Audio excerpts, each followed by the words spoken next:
All right, here we are, Impact and Influence Radio, right here on iHeart. Today's broadcast is brought to you by Blinds of Sacramento, Sacramento's complete solution window covering experts. Give them a call, 916-790-8689 or blindsofsacramento.com. Now today, we've got a gentleman here, Raymond Lara. How you doing, my friend? Doing pretty good. We've met at multiple events, started to get to know each other a little bit.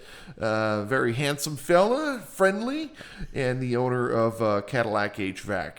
So, this is your first time doing anything like this? It is. Is it nerve-wracking? A little bit. I hate being on the other side of the mic. When people interview me, I'm like, no, I don't know how to do this. This is not normal. So tell me, who are you, man? Well, as you said, my name is Raymond Lara. I am a native out of Sacramento and come from a typical, what I would consider middle-class family growing up. Just so where'd you go to high school? You went to high school out here? I went to a couple different high schools actually, but I would consider McClatchy my high school. Okay. Yeah, went to McClatchy, Kennedy High. Kind of made my rounds a little bit, you know. We were all that kid in school. Yeah. So you had fun out there. I had some fun. I grew up in the 80s and 90s, you know, so that was an interesting time in Sacramento. Yeah. That's an interesting time just in general. True. Do you find yourself now, you know, in your 40s, do you find yourself when you get like on social media or you see things from your early generation, you know, from the 80s and the 90s, and you're just almost like this moment of nostalgia, you're like, oh my God. I just seen on Facebook recently, I don't know why it's coming up, but it's coming up recently, the old Redliner BMX bikes. Redlines. Remember Redline, Mongoose, Diamondbacks? I was a GT kid. I was a GT kid. Yeah, reminds me of my childhood. Yes, and you know what's actually funny is we were talking bicycles with somebody else recently. They were an old BMXer too, and no, seriously, it's like become a thing again. And the thing about it was... Nothing like it was when we were kids. Yeah, and the thing about it was my friends had the nice bikes. My parents bought me a Huffy. So I had the Huffy, and I was like the only one with the Huffy, you know. Hold on. Before the GTs, Huffies? yes, before the GTs, my dad was buying me Huffies. And let me tell you something. So all the kids are riding around on these cool BMX bikes, and he bought me, if you guys remember, the old White Lightning. It was the white and black specked paint with the neon yellow fork, and it was like a thing, but it was still a friggin' Kmart bike. Yeah. And then I kept telling my dad, I was like, I want a BMX bike. I want one of the chrome bikes. So what did he do? He went and bought me a chrome Huffy. And I was like, good God, no. I couldn't jump in. It weighed a ton. Yeah. I got made fun of. And then I started making my own money and working, and I became a teenager and so forth. And I bought my first GT bike. Nice. And you never forget that moment. I rode that bike like 10 miles home that day. Yeah, that's back in the day when we would ride our bikes all over. Dude. I mean, we would travel from... We would go to construction sites and just all over do the place. jumps. Yeah. No, seriously. Yeah, really. I used to ride... So if you're familiar with Vacaville, so I grew up by the prison. Okay. So at my high school, I went to high school, I was by the prison. And I would ride to Solano Mall on my bike. You know how far that is, dude? It's like 20 miles, bro. Yeah. Each way. I was in shape on a BMX bike, so there's no gears. You're just chucking it. Yeah. Chuck. Yeah. We'd do that, and we'd go to like the back then it might have been like a Straw Hat Pizza where they used to have the Defender, Donkey Kong arcade games, and we would Round Table. We used to cut school and go to Round Table, and then you drop the coins. You run the string on the coin. 99 free games. See, we all did it, man. Yeah. We all did it. So today, what are you doing? You've got Cadillac HVAC. A little bit less fun than cutting school and riding BMX bikes, but it's still cool, right? Yeah, you know what? I've been doing heating air conditioning since 2007.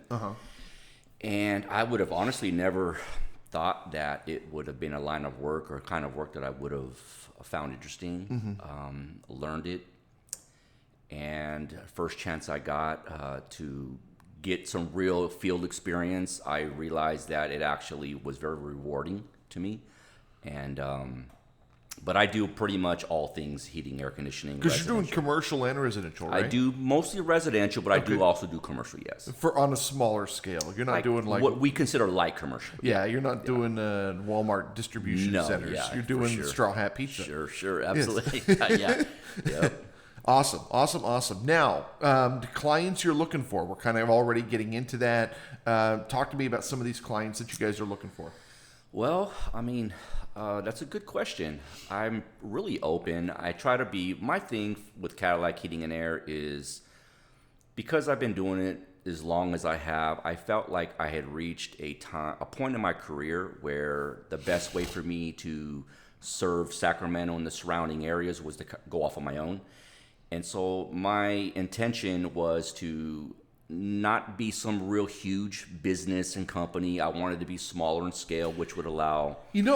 There's nothing wrong with that. And we live in a culture where everybody wants their name in lights. If you go back 100 years, you had merchants, and it was okay to be a merchant. You didn't have to become a Carnegie.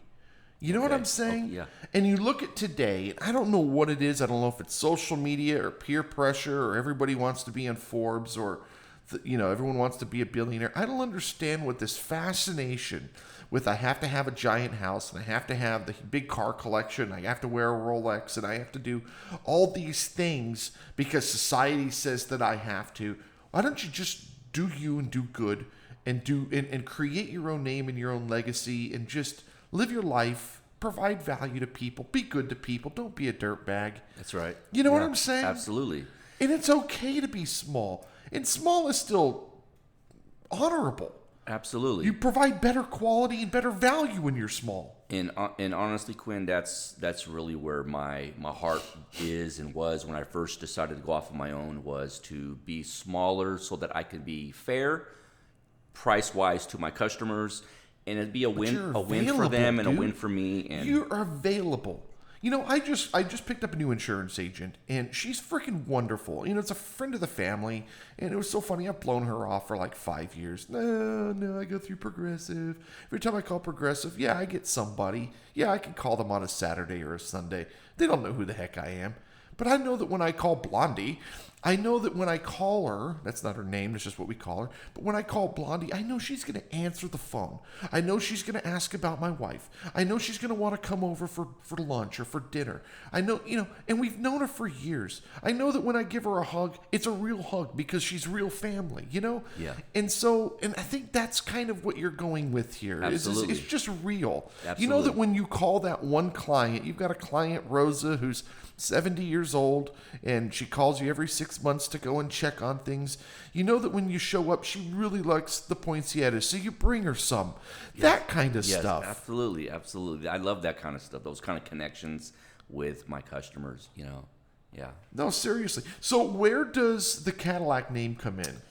Is it just you like Caddy because you're an OG? Honestly, I've never owned a Cadillac, but I kind of see it as my personality. I mean, I always felt like my personality was... Go buy a Caddy. Yeah, maybe one day. I don't know. But I don't know. I just feel like Cadillac is everybody understands that when they own a Cadillac, it has value to it.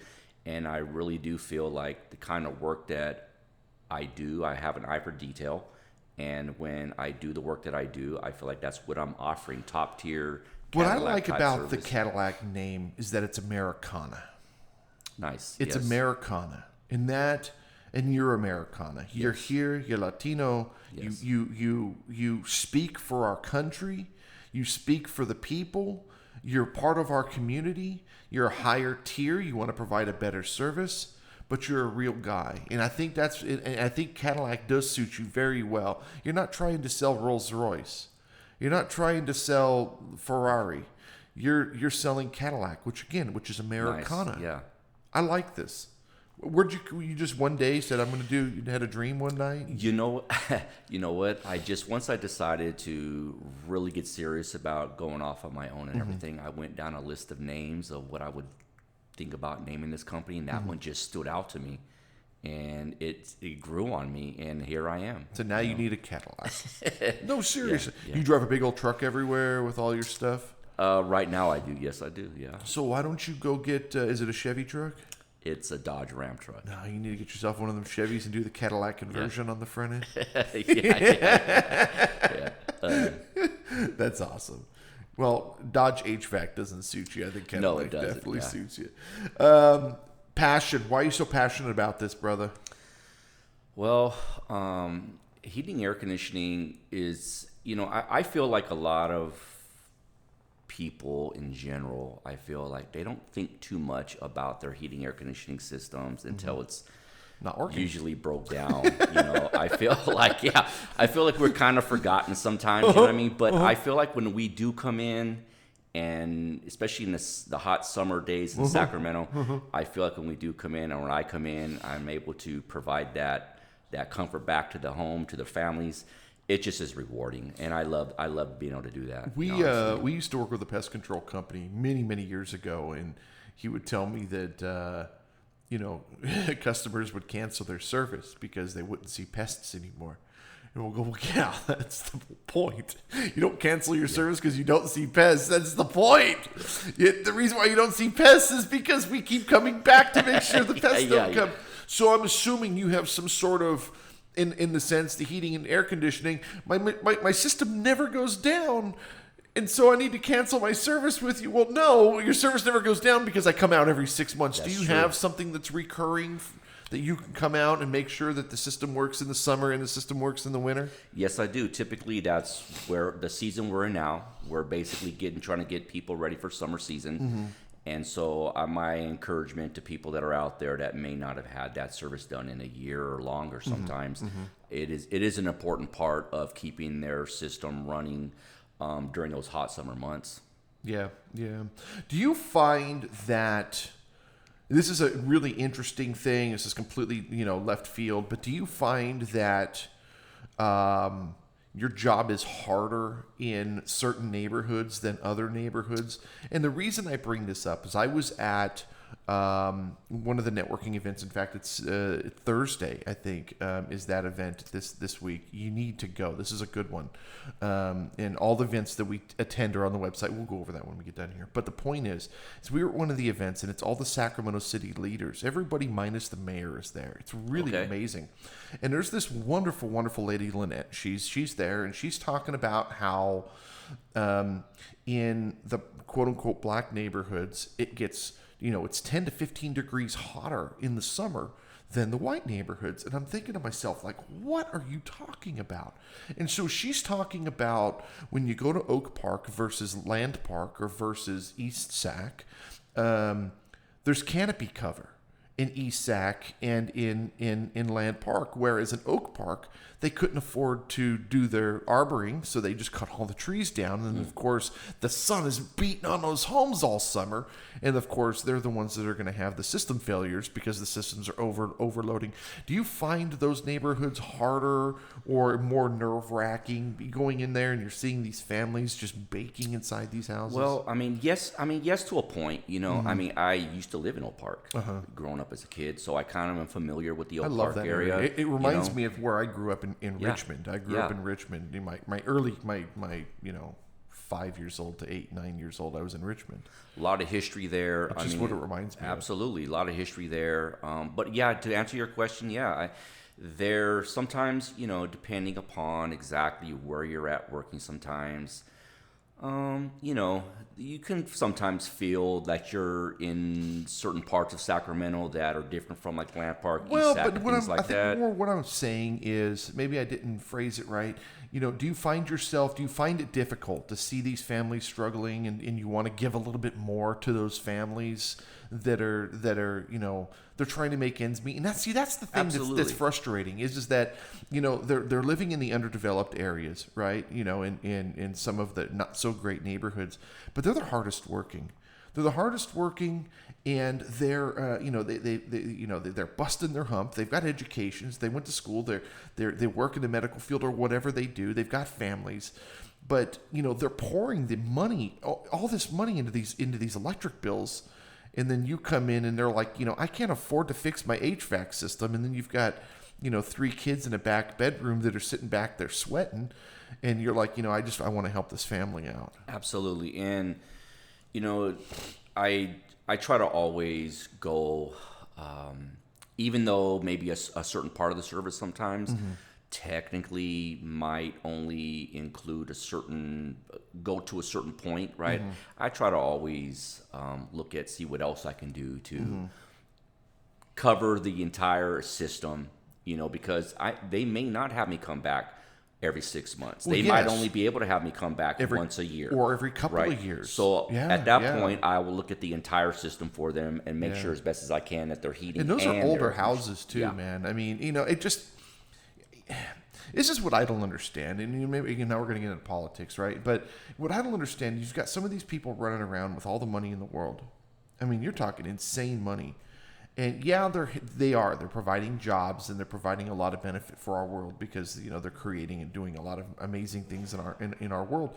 But for me, maybe I'm just more of a giver. Maybe I'm naive. I don't know. I would just want to do something to help these neighborhoods, even if it is just planting trees, so they do have cooler neighborhoods. And the thing is that recently, what you're mentioning, it kind of reminds me recently where there was a church in North Sacramento, and this would have been the older part of North Sacramento. And there's a church there where they needed some volunteer helpers to come out, and needed somebody to help build this shed, right? So I went out there and volunteered some time, and then I got some other. Once they were ready to move the shed to where they needed it, I got some other small businesses that we all went out there and just trying to never forget, where I came from these same neighborhoods. This church has been in that neighborhood for a long time. So always trying to find ways to give back to the community, that part of the city that I grew up in, basically. Now you're doing something with Adrian with Pride Industries. Talk to me what you're doing here. Okay, so I met Pride Industries through BizLink Alliance, and basically what I learned about Pride Industries was there was a part of Pride Industries where they try to support troubled youth. And so when I learned about that, I said, that's interesting. We were all there. It kind of reminded me when I was younger, kind of went through a little bit of a patch in my life and everything. So I mentioned to them that I would love to be able to give some kind of an HVAC workshop, maybe to tell the kids, these kids are teenage kids, let them know kind of how I got into heating, air conditioning, let them know the opportunities that are there for them, and just to kind of let them know that, if you are presently maybe on a little bit of a path, you don't have to stay on that path. There's a lot of other options out there. There's a lot of people that are wanting to help you too. Yeah. But you have to want to help yourself first. So we basically are working right now on trying to get some kids that are interested in learning heating, air conditioning, and me training some of the kids. That's wonderful. Raymond Lara, Cadillac HVAC. What's your website, man? It's just www.cadillachheatingandair.com. Excellent. 916-365-2040.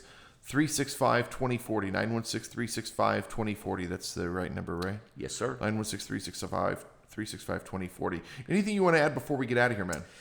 I just want to say I really appreciate you having me on the show, Absolutely. Giving me an opportunity to talk a little bit about myself. I think it's important for the communities to not just see me as just this guy that's in and around Sacramento area, but I'm a real person, I have a family, and I love what I do. And if you see me around town, don't be shy, say hi, Absolutely. Cadillac HVAC, 916-365-2040. Hey, thank you so much for being here. Thank you, Quinn. Thank you guys for listening, and we will see you next time. Bye-bye.